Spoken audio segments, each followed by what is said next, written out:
समस्त को प्रभु जीशु ख्रीष्ट बहुमूल्य नाम प्रेज द लॉर्ड। पुणी गोटे वाक्य आलोचना करवा आम मानकर अति परिचित वाक्य जहाँकि आम संडे स्कूल मानक पुणी प्राय यही वाक्य को समस्ते मुखस्थ करि जहाँ लेखा जाय अछि जहन पुस्तक 3:16 पद। कारण ईश्वर जगत को एडे प्रेम कले जे से अपना अद्वितीय पुत्र को दान कले जेपरी जे कही ताहांको ठारे विश्वास करे से विनष्ट न होई अनंत जीवन प्राप्त हुए। पठित वाक्य प्रभु आम समस्त को आशीर्वाद करंतु आमेन। प्रार्थना करिबा। आम्भमानक प्रेमिक पिता तुमर प्रशंसा गौरव हो यही वाक्य आम्भमान को दे अछ बुझाई बुझाइबा शक्ति दियो। तुमर पवित्र आत्मा को शक्ति प्रदान करो। साहाय्यकारी आत्मा को पठाई आम मान को बुझाइबा शक्ति प्रदान करो। आमेन। प्रिय प्रभुंकर लोक मैंने ये लिखा जाए कारण जहाँ हजि अच्छी आम जानू वाक्य लेखा जाए अच्छी लोक 19:10 जीशु कहते कारण जहाँ हजि अच्छी ताहा खोजी रक्षा करने मनुष्य पुत्र आसी अच्छा।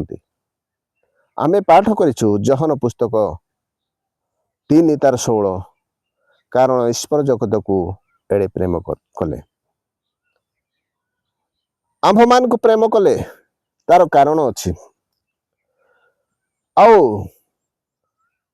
आम्भ मान को परमेश्वर केवल पापी मान निमते पापी मानकर उद्धार रो पथ देखाइबा निमते आसीथिले। से कहती सुस्थ लोकर वैद्य ठारे कौन सी प्रयोजन नहीं। जो समय पाप जगत रे प्रवेश कला आदम हवांको दे आउ से माने ईश्वरंकर गौरवमय वस्त्र रे वस्त्रान्वित होइथिले।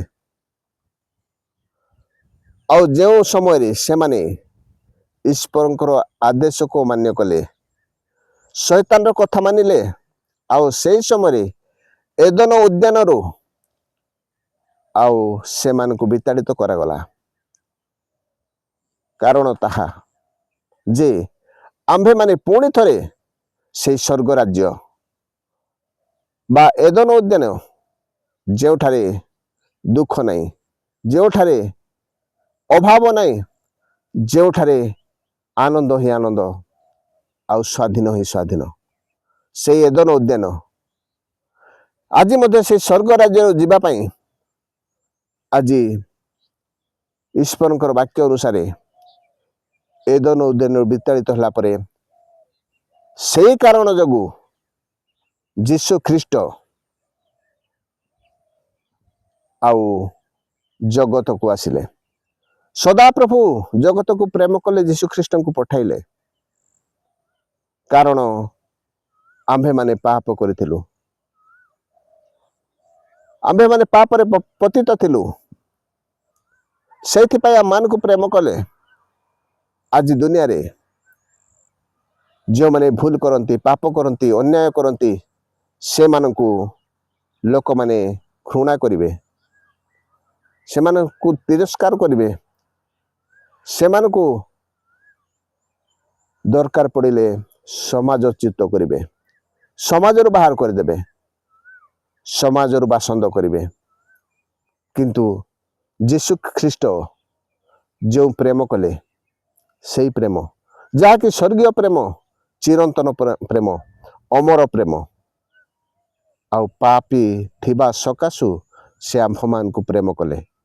तेणु आम्भे माने बुझी अछु जे ईश्वरंकर प्रेम कौन आउ ईश्वरंकर प्रेम से ठारे प्रकाश पाए जो ठारे जने लोक विनष्ट होउछि ताहाकु उद्धार करिबा जने लोक जो ठारे अभाव रे अछि अभाव पूर्ण करिबा जने लोक जो ठारे दुख रे भांगी पड़ुछि ताकू मन मध्य खुशी देवा जोठारे निराश हताश जीवन अच्छी से सांत्वना दे आशा और भरोसा देवा यह जीशुंकर प्रेम।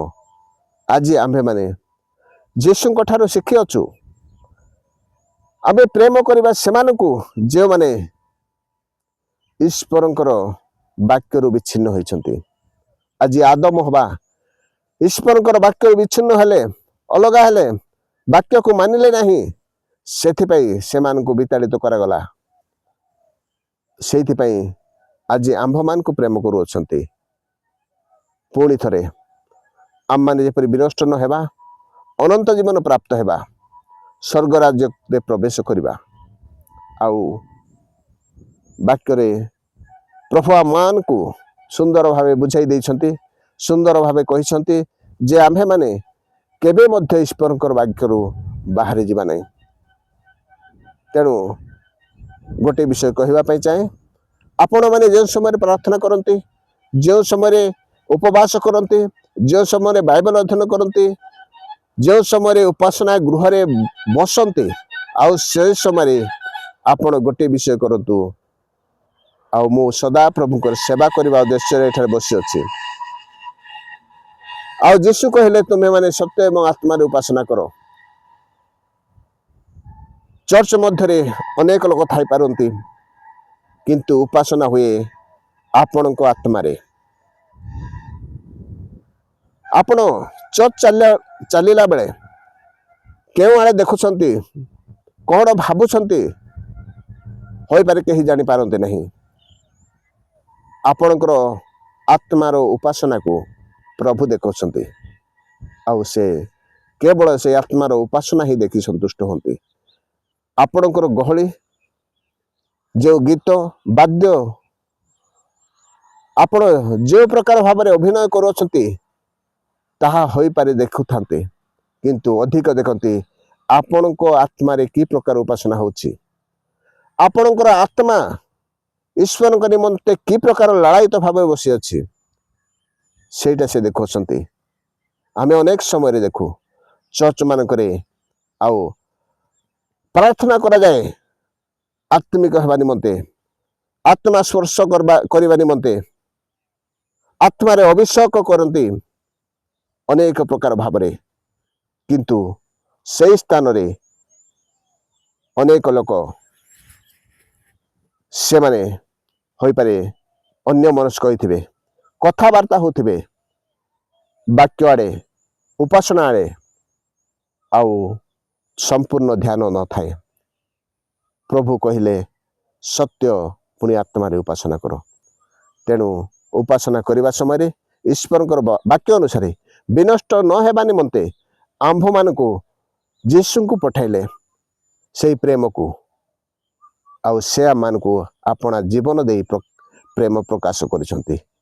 आउ आम्भे माने समस्ते तांकर वाक्य अनुसार जीवन काटिबा। आम्भे माने उपासना करबा समय रे आम हृदय रे उपासना होछि। समस्ते मिसी एकत्र होई गीत गाइबा द्वारा किंबा करताल देवा द्वारा वाद्य द्वारा प्रशंसा हेले भी मो हृदय उपासना को प्रभु देखुछंती।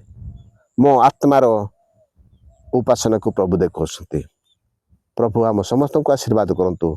आम माने सत्य एवं आत्मार उपासना करबा ईश्वर वाक्य अनुसार जोहन 3:16 कारण एथि आमे पापी थिलु सेति यीशु को पठाइले आम्भ मान को प्रेम कले अपना जीवन देले आमे विनष्ट न हेबा निमंते आउ पापी मान को प्रेम करबा ईश्वरंकर कार्य आउ से आम्भ मान को मध्य प्रेम करूछते। आपण को मते आज विनष्ट न हेबा पाई एई वाक्य दे सहाय्य करंतु आउ आगो को आत्मिक विश्वास जीवन रे बढ़िया पाई सहाय्य करंतु। समस्त को धन्यवाद। Praise the Lord.